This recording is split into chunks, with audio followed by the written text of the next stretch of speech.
오늘은 2025년 7월 6일 연중 제14주일입니다. 성부와 성자와 성령의 이름으로 아멘. 루카가 전한 거룩한 복음입니다. 그때 주님께서는 다른 제자 72명을 지명하시어 몸소 가시려는 모든 고을과 고장으로 당신의 앞서 둘씩 보내시며 그들에게 말씀하셨다. 수확할 것은 많은데 일꾼은 적다. 그러니 수확할 밭의 주인님께 일꾼들을 보내주십사고 청하여라. 가거라. 나는 이제 양들을 이리떼 가운데로 보내는 것처럼 너희를 보낸다.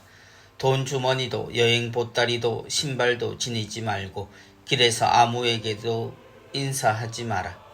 어떤 집에 들어가거든 먼저 이 집에 평화를 빕니다 하고 말하여라.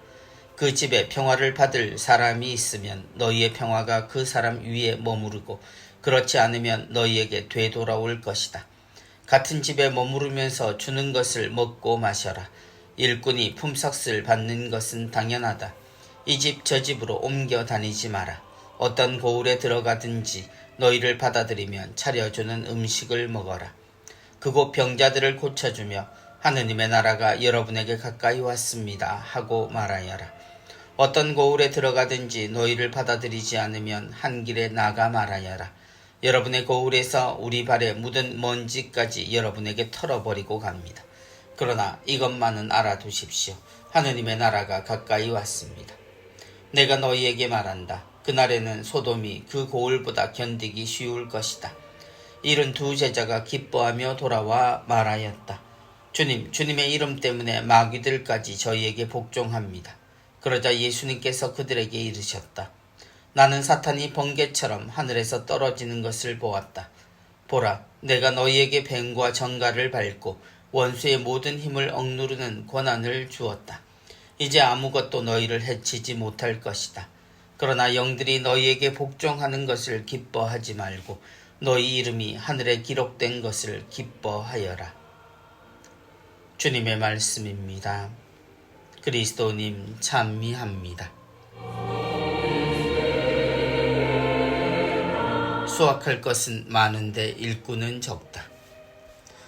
요즘 교회의 많은 고민 중 하나는 사제수가 줄어든다는 것입니다. 정확히는 서품을 받는 사제, 곧 성소가 줄어들고 신학생들이 줄어드는 것을 걱정합니다.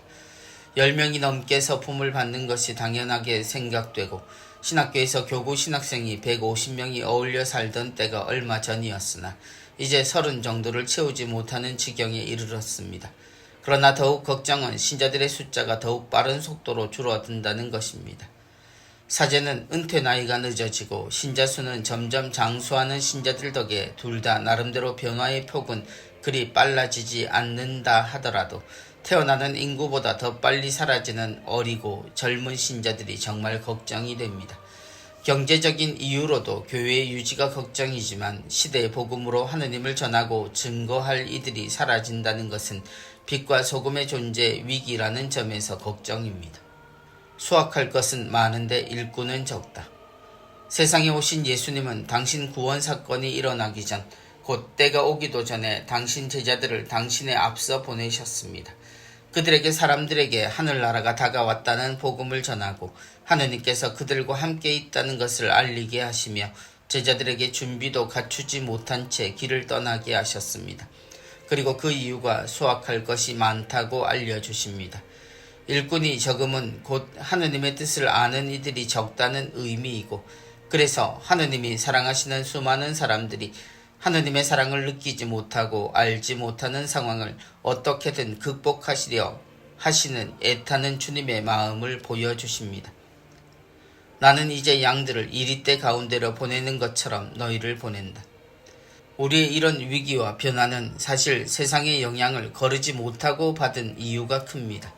하느님을 믿는 우리지만 우리가 사는 세상, 곧 자신을 위해 살아가는 것이 상식이 되어 있고 성직자나 수도자조차 자신의 위주로 모든 것을 헤아리는 문화 속에 주님을 따르는 삶의 매력은 사라지거나 가려지고 이치에 맞지 않는 삶으로 여겨지는 통에 경쟁이 삶의 방편이 된 어린 시절부터 하느님과 사랑을 가르치는 것에 소홀히 여긴 교회의 모습은 필연적으로 아이들을 데려다 놓고도 아무것도 하지 않고 재미를 주려 하거나 그들에게 아무것도 바라지 않고 그저 예쁘다만 반복하는 의미 없는 구속을 반복하는 이유 때문입니다.